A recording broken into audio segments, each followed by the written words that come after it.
In recent years, sports has gotten its fair share of bad press, with ample reports of coaches and athletes behaving badly, whether it be stories of doping, drink driving, bullying or sexual misconduct. All of this feels a world away from the days of sporting icons like Muhammad Ali, who stood up to his country over the Vietnam War, or the iconic raised fist protest by Tommy Smith and John Carlos at the 1968 Olympics, which drew global attention to racial discrimination in the United States.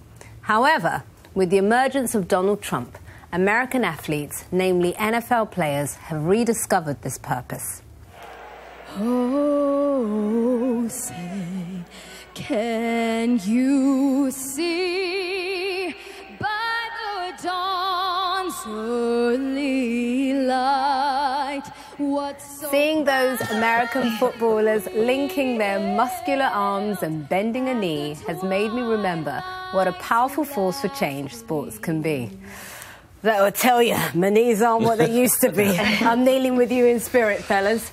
Trump, of course, is unmoved by the plight of these protesters, calling them sons of bitches that should be fired.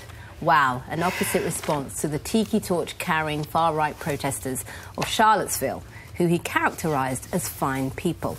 Well, as sad as it is that America has fallen so short in its choice of president, the flip side is that many ordinary Americans are standing that bit taller. The very Americans Trump has tried to marginalise are now coming together, united, to take their country back.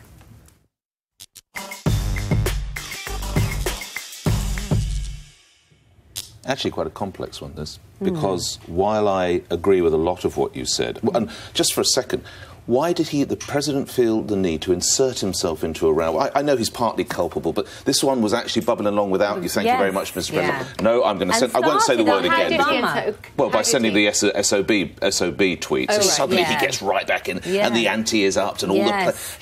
It was all going on without him. It's like, oh, here's one, I've got to get involved. But coming back, look, of course you're right. And there are genuine concerns about how non-white people are treated by police in stops, and the figures are truly horrific. Yeah.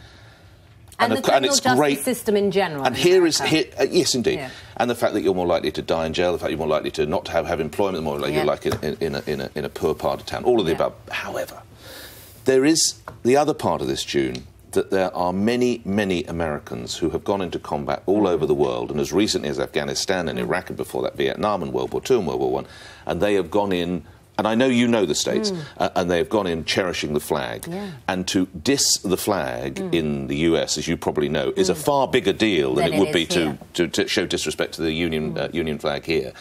So I'm in this really tricky position here, because I understand what those players and others, we've got Stevie Wonder, we've got loads of other folk doing, I understand what they're all doing, and it has merit. But you have to keep respect of the thousands and thousands of people who have died, and their widows or their children or their grandchildren who see honouring the flags actually honouring their dads and their granddads. And that's why I can't fully support what they're doing. But why is standing up? Why is just kneeling down, dishonouring the flag? Well, because one stands for a national anthem. It's just an accepted convention. But it's perfectly clear. You curtsy to the Queen or whatever. OK, we're going to see the American footballers curtsy, aren't we? No, but you know what I mean, Nick? No, I don't. This is a confected row, and I think that...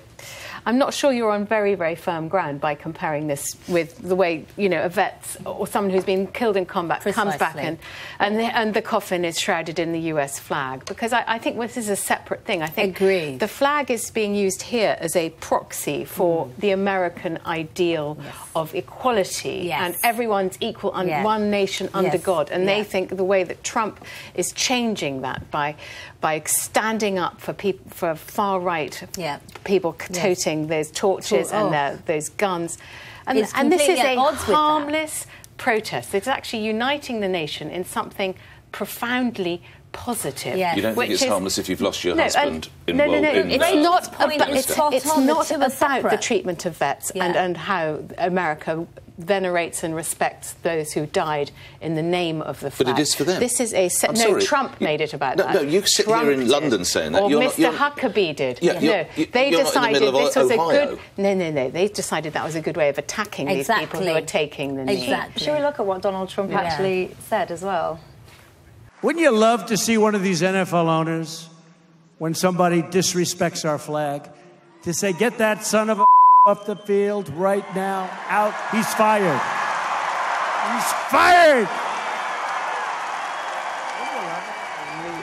This is so bad. See, I wouldn't mind him saying that to me in a boardroom on a reality TV show, yelling at me that you're fired. Yeah. That's, well, you experienced it. You did. I didn't. I wasn't fired. I was hired. I dodged that finger. But doing this. Doing that in this context, I just think it's so bizarre. It's so bizarre. I mean, let's see what LeBron James had to say about the president. He doesn't understand the power that he has for being the leader of this beautiful country. He doesn't understand how many kids, no matter the race, look up to the president of the United States for guidance, for leadership, for words of encouragement. He doesn't understand that. And that's what makes me more sick than anything. And I think just before you respond, Nick, I think the thing here is this protest actually started under Obama when Colin Kaepernick, who is the original American footballer that kneeled when the national anthem was played, what he was doing was protesting against police brutality. And Obama responded to that in the way you expect a president to respond. I've got that response. I've got it. And this is what, because I know he's a pin-up, and I know your house, virtually every room, has pictures of Barack Obama in various stages of undress or playing golf. So I think you are about to actually have a problem with your pin-up. Let's hear what then President Obama said. I want Mr. Kaepernick and others who are on a knee, I want them to listen to the pain that may cause somebody who, for example, had a spouse or a child who was killed in combat, and why it hurts them to see somebody not standing up. But I also want people to think, said President Obama as he was president, about the pain he may be expressing about somebody who's lost a loved one that they think was unfairly shot. That's exactly the point that you utterly dismissed, and you're signed up to the Obama fan club. You dismissed, and you're signed up to the Obama fan club. I'm right. No, but next subject. But Nick, there's a bit you missed out, which President Obama also said, that Kaepernick was exercising his right to free speech, First Amendment. Which is what they fought for. Yes. I know, that's why it's so complex. Because those guys who died on Omaha Beach is giving Americans the right. No. Opposite. So how Obama responded to this is right. The way President Trump... I agree. No. So but those Americans who died in Normandy and everywhere else were actually winning the freedom for Americans to take the knee. These are two separate issues. Well, you can't imagine that happening in an English football match, can you? No. You can't see... I don't think that our players are so politicised. There's an Irish football player who refuses to sing the national anthem, and I can't remember his name, but there is okay, but you're right, it's virtually unheard of. It's virtually unheard of. But I mean, this issue is so... It's so important in America. It is. Yes, it's so important. And there we go. The best bit I read about it was a sports guy in the Telegraph called Paul Hayward, who said historians may yet trace the end of the Trump presidency to the time he set out to stigmatise athletes whose prime objective was to stop others from their communities being shot through the window of their cars by police officers. Yeah. See, I think that's what it's about. And I think while Trump's people will love it, the people who voted... The majority of Americans, I think, will say, hang on, maybe there's a point here. Yeah. Maybe there's a point here. And I think bit by bit, Trump undermines himself. Why is he picking an argument that he just can't win here? Why he's not... He wasn't indirectly involved. To rev up his base. That's what this is for. And also he's not. It's go back to when we first discussed Trump, before he ever got elected.